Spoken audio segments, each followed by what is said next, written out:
محبت کے ساتھ درود پاک کا نذرانہ پیش کریں. پڑھے بابا سمرن سیدنا شفیعنا و حبیبنا مولانا محمد مبارک وسلم. صلوا علیہ صلاۃ و سلام علیک یا رسول اللہ صلی اللہ تعالی علیہ وسلم. حضرات محترم، اللہ رب العزت کا بہت ہی احسان عظیم ہے ہم مسلمانوں پر کہ اس پرفتن دور میں جب نبی کونین صلی اللہ تعالی علیہ وسلم کی امتوں پر طرح طرح کے مصیبتیں مبتلا کیا جا رہا ہے. حضرات محترم، ہم اور آپ خوش نصیب انسان ہیں. حضرات محترم کہ ہم اور آپ عید الفطر کی نماز ادا کرنے کے لیے مدرسے میں آئے ہیں. حضرات محترم، اللہ رب العزت کا فرمان عالی شان ہے کہ جب انسان یعنی کہیں محنت کرتا ہے، مزدوری کرتا ہے، حضرات محترم مزدوری ملا کرتی ہے، اسے مزدوری ملا کرتی ہے. حضرات محترم، رب احسان ذوالجلال کا بہت ہی احسان عظیم ہے. اس رمضان المبارک کے مہینے میں جس شخص نے رمضان المبارک کے روزے رکھے، نمازیں پڑھی، عبادت و ریاضت کیا، حضرات محترم ایک دن اللہ رب العزت تمام مسلمانوں کے لیے رکھتا ہے تاکہ کوئی ہے جو اپنی گناہوں کی طلبگار ہو، جو اپنی گناہوں سے معافی مانگنا چاہتے ہو. اگر تم میری بارگاہ میں رو رو کر میری بارگاہ میں دعا کرو، میں اس شخص کو معاف کر دیتا ہوں. حضرات محترم، یہ عید الفطر کی نماز کب سے ایجاد ہوئی، کب سے شروع ہوئی؟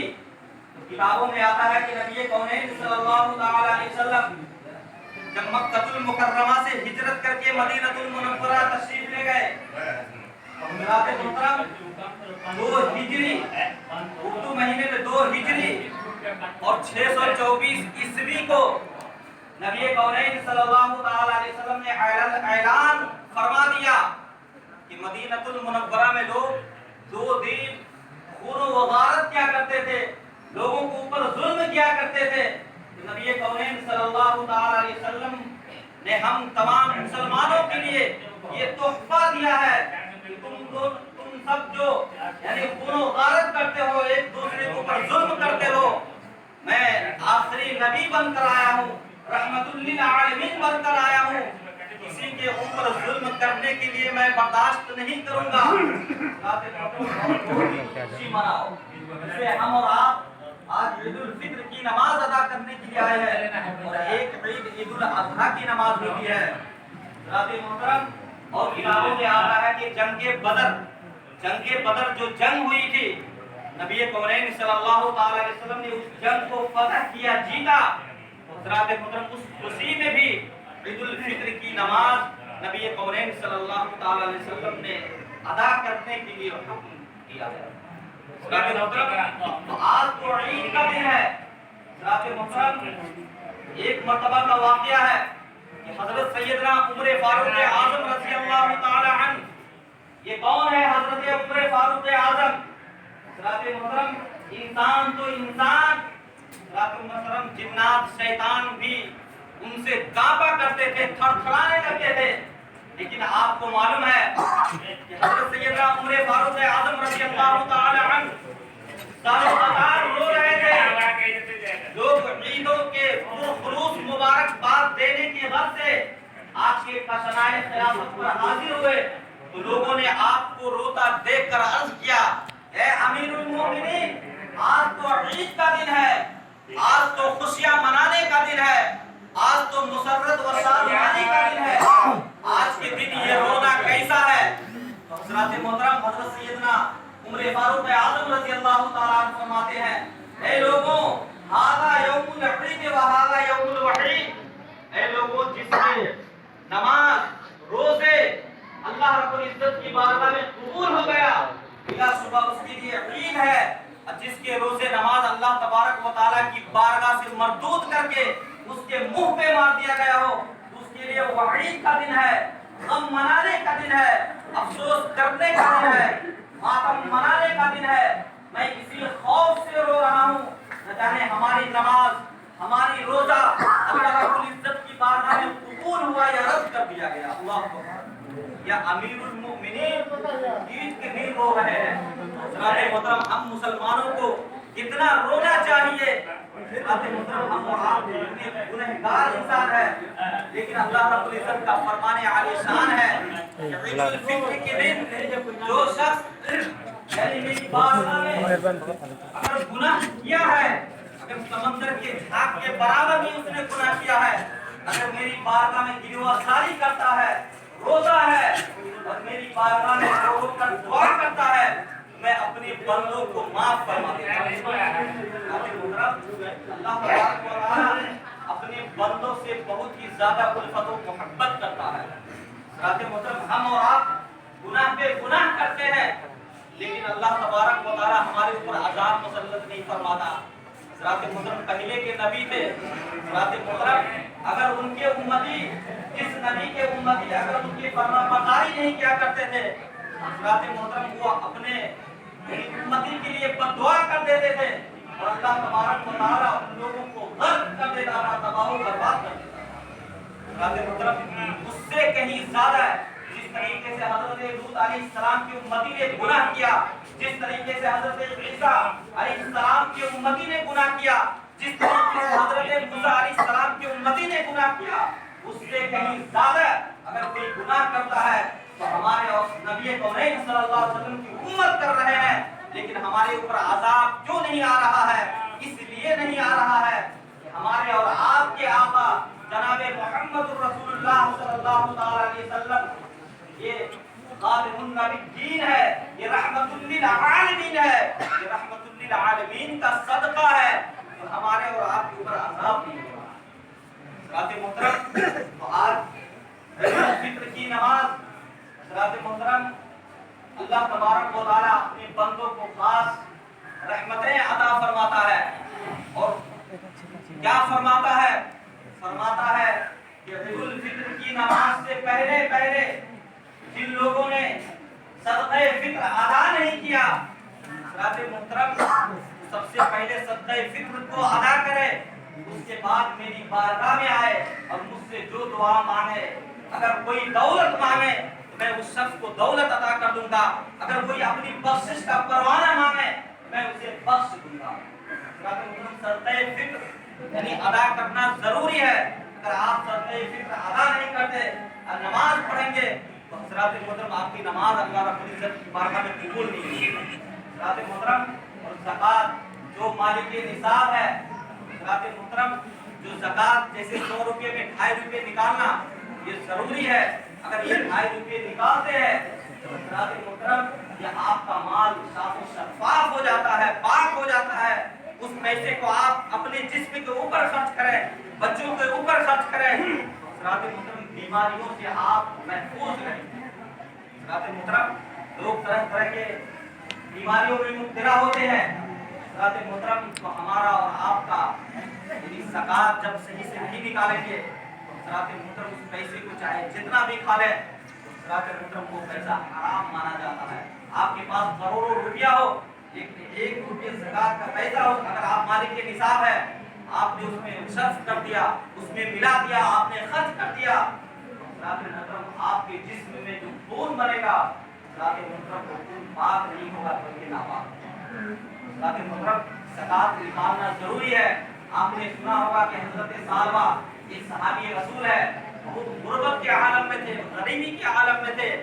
نبی کونین صلی اللہ تعالی علیہ وسلم کی بارگاہ میں عرض کی، یا رسول اللہ صلی اللہ تعالی علیہ وسلم میں بہت غریب انسان ہوں، میرے لیے دعا فرما دیں تاکہ میں کچھ بکریاں کا خرید و فروخت کروں۔ حضرات محترم نبی کریم صلی اللہ تعالی علیہ وسلم دعا فرما دی، انہوں نے بکری کا کاروبار شروع کیا اور بکری میں اتنی زیادہ یعنی اسے منافع ہوا، فائدہ ہوا۔ حضرات محترم اس شخص کو مسجد نبوی کا کبوتری کہا جاتا تھا۔ حضرات محترم کام بڑھتا گیا، نماز چھوٹتی گئی، حضرات محترم اتنے مال ان کے پاس آ گئے، حضرات محترم جب رجسٹر لے کر اسے